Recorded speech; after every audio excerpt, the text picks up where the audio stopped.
Hello guys, welcome to my channel. On the show today I'm cutting some double beans. You can see this is the double beans what I planted. So cut here some, you can see the double beans what I cut. It's a small type one but very tasty. You can see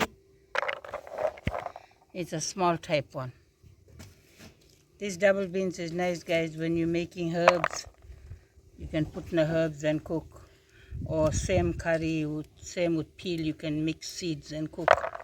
Very tasty guys. So guys, this is what I got. I peeled my double beans. It's a small, and I will steam it and keep it whenever I'm cooking same or herbs. I can use it. It's more than a kilo I got guys. Thank you guys for watching. Enjoy it, share it.